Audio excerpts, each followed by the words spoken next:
ভাবুন তো, পৃথিবীর এমন একটি দেশ যেখানে ইন্টারনেট প্রায় নেই বললেই চলে। বিদেশি সিনেমা দেখলে হতে পারে জেল। কোন ধরনের চুল রাখা যাবে তাও ঠিক করে দেয় সরকার। এমনকি দেশটির মানুষ চাইলেও পৃথিবীর অন্য দেশে গিয়ে থাকতে পারে না। একবিংশ শতাব্দীতে দাঁড়িয়ে যখন পুরো পৃথিবী দ্রুত বদলে যাচ্ছে, তখন একটি দেশ যেন সময়ের ভিতরে আটকে আছে। আর সেই দেশটি হলো উত্তর কোরিয়া। কিন্তু প্রশ্ন হলো, পৃথিবীর বাকি সব দেশের থেকে তারা কেন এত আলাদা? কিভাবে তৈরি হলো এই বিচ্ছিন্ন রাষ্ট্র? চলুন জেনে নেওয়া যাক উত্তর কোরিয়ার আসল রহস্য।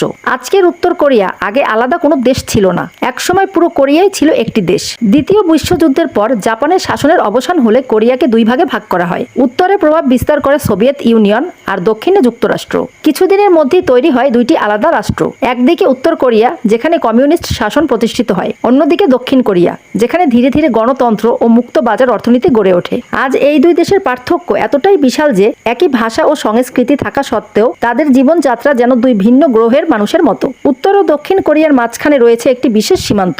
এটিকে বলা হয় ডিমিলিটারিজড জোন।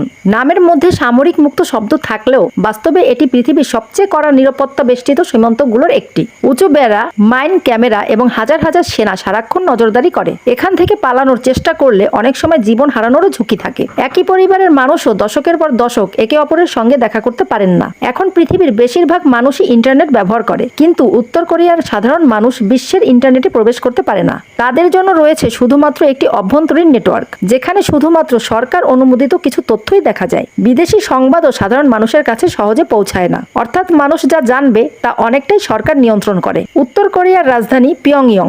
বাইরের অনেক ছবিতে শহরটিকে খুব পরিষ্কার, আধুনিক ও সুন্দর দেখা যায়, কিন্তু সেখানে থাকতে হলে সরকারের অনুমতি লাগে। সবাই রাজধানীতে থাকতে পারে না। যাদেরকে সরকার বিশ্বস্ত মনে করে তাদেরকে বেশি সুযোগ সুবিধা দেওয়া হয়। আর গ্রামের অনেক জায়গায় জীবন অনেক বেশি কঠিন। উত্তর কোরিয়ায় 3 প্রজন্ম ধরে একই পরিবারের শাসন চলছে।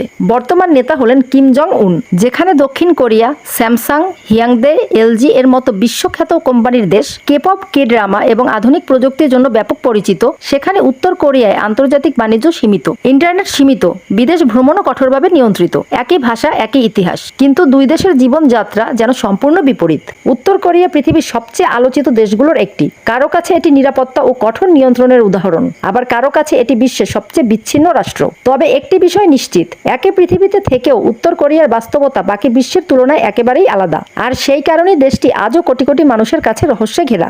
আপনাকে যদি মাত্র একদিনের জন্য উত্তর কোরিয়া ভ্রমণের সুযোগ দেওয়া হয়, আপনি কি যাবেন, নাকি এই রহস্যময় দেশটিকে দূর থেকেই দেখতে চাইবেন? কমেন্টে অবশ্যই জানাবেন।